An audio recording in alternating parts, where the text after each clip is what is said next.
Lalamove, shout out sa iyo Lalamove, no? Sana next time parehasin natin ang ano mo, no? Ang patakaran mo.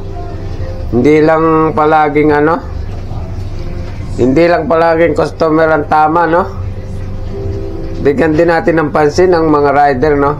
Dahil kung wala kang rider, wala rin magagawa ang customer mo.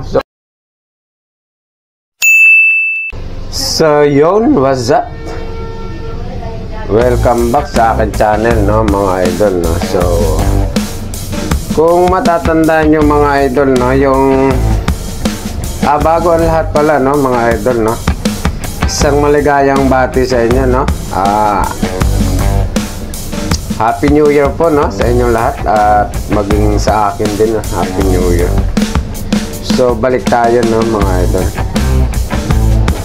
Kung matatandaan nyo mga idol, no, yung huling upload ko na video tungkol doon sa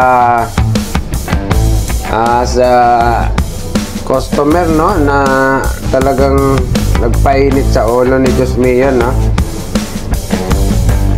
So ngayon mga idol, no, nagkaroon ng resulta yun, no, at talaga namang hindi maganda ang naging resulta nun mga idol. Bali ngayon lang gabi siya, no? Ito siya mga idol, oh.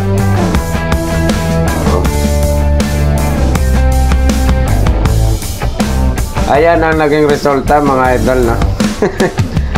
Kainis na, nakakatawa, no? Tayo na yung na-istorbo mga idol, no? Tayo pa yung na ano, nasuspende. Yun, no?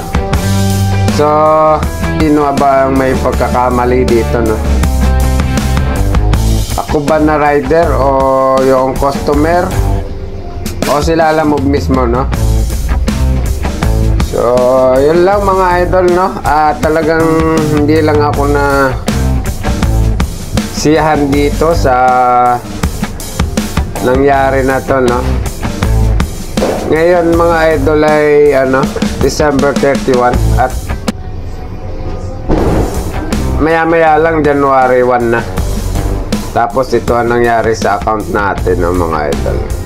So Lalamove, shout out sa iyo Lalamove, no? Sana next time parehasin natin ang ano mo, no, ang patakaran mo.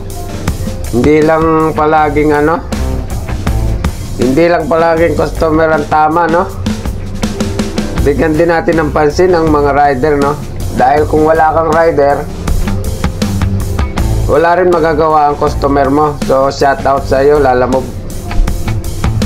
So hanggang dito na lang mga idol, no? Pinasilip ko lang sa iyo yung naging resulta ng ating pagbablog, ang ating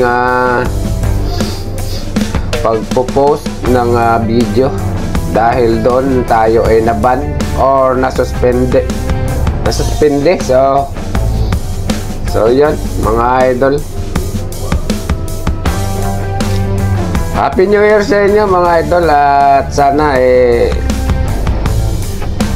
happy lahat. Bye bye mga idol, bye bye.